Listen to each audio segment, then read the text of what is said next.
Mga igsoon, nindo tingali nga atong tukion aron atong mahatagan og mubo nga katisismo bahin sa mga adlaw sa Semana Santa.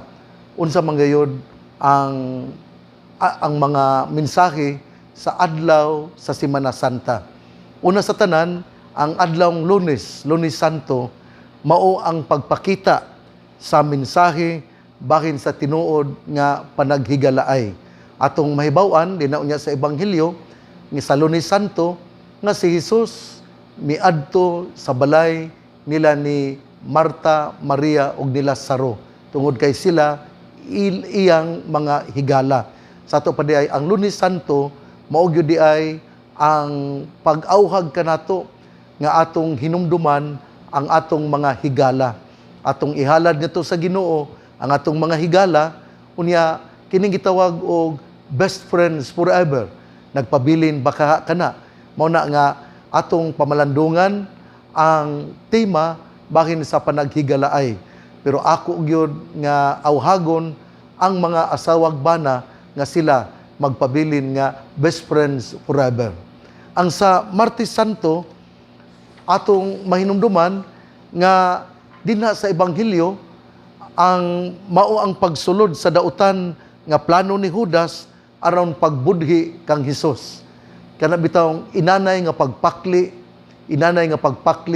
sa mga panid aron masabdan gyud nato kung naunsa ang mga kinabuhi sa tong Ginoo. Nining Martes Santo nagplano si Judas sa pagbudhi kang Hesus. Dinha sa panihapon gihatagan siya og pan ug diha gidawat ni Judas ang maong pan nga timaan sa usa ka mabudhion nga pagdawat tungod kay dinha miabot man misantop siyang kaugalingon nga kinahanglan gyud ay nga iyang budhian ang atong Ginoo. Mao kini ang unod sa Martes Santo. Sa Miyerkules Santo mao na gyud ang pagbaligya ni Judas kang Hesus ngadto sa mga kadagkuang pari sa kantidad nga 3 ka salapi.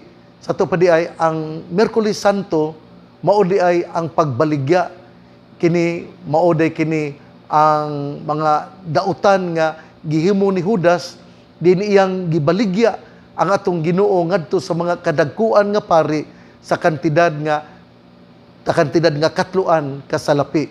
Unya sa Huwebes Santo mauna ang gihimo nga katapusang panihapon ug ang paghatag o gahom sa mga apostoles isipari hangtod sa kahangturan din sila moalagad nga mapaubsanon sama sa gihimo ni Hesus nga mihugas sa tiil sa mga apostoles. Dinhi atong makita nga ang Huwebes Santo sa gabii sa katapusang panihapon mao di ang gitawag og institution of the priesthood of the apostles. Gihatagan sila og gahom og mao kini ang atong gisubli nilang gitawag og Chrism Mass. Meaning Huwebes Santo mao kini sa gabi sa panihapon mao ang paghatag og gahom sa mga apostoles nga mamahimong pari ug ang ilang pagkapari mao ang pag-awat, mao ang pag-imitate sa gihimo ni Hesus nga mao ang paghugas sa mga tiil aron sila mapaubsanon nga moalagad sa katawhan. Ug dinhi po nining kagabhiuna nagsugod ang gitawag og Paschal Triduum. Kay ang Paschal Triduum magsugod man nining gitawag og Huwebes Santo sa gabii. Tungod kay sa Huwebes Santo sa gabii human sa panihapon si Hesus miadto didto sa hardin sa mga olibo ug didto iyang giawhag ang iyang mga apostoles. Ang bag-o niya nga giordinahan pagkapari nga muduyog kaniya sa pangamuyo sa pagampo. Ipasabot nga ang misyon sa mga kaparian mao gyud di ay ang pagampo, pagpakig-uban sa atong Ginoo. Unya sa diha nga didto siya sa hardin, sa bukid sa mga olibo, ang mga apostoles wala gayud makaduyog kaniya sa pagampo. Hangtod nga miabot si Judas ug miadto kaniya ug mihatag sa usa ka maluibon nga halok ug didto gidakop ang atong Ginoo.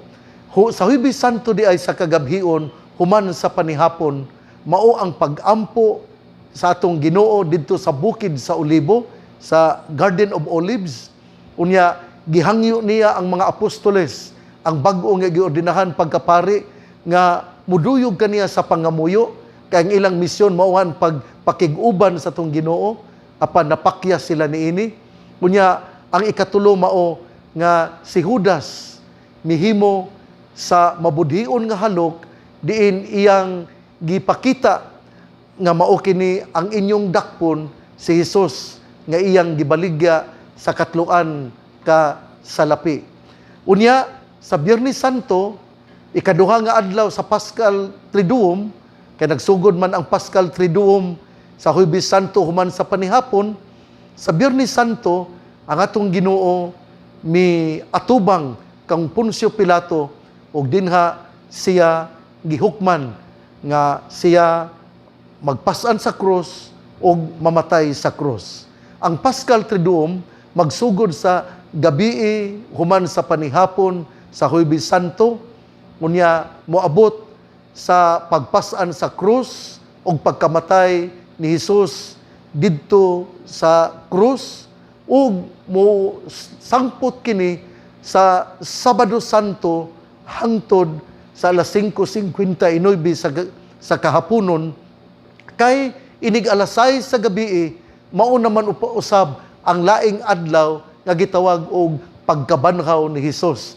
Ug dinha sa simbahan ang gabi, ang alas 6 sa gabi mao na ang pagpanalangin sa bag-ong tubig ug bag-ong kalayo tungod kay si Hesus mao man ang tuburan sa tubig nga makahatag og kinabuhing dayon ug kalayo nga maoy muusab sa tong tagsa-tagsa ka kinabuhi. Bag-ong kalayo, bag-ong tubig sa Sabado Santo sa kagabhion nga mao na usab ang pagsugat sa natawo nga Hesus, ang na resurrected Jesus. Mao kini ang kinatibuk-an nga pagsaulog nato sa Semana Santa.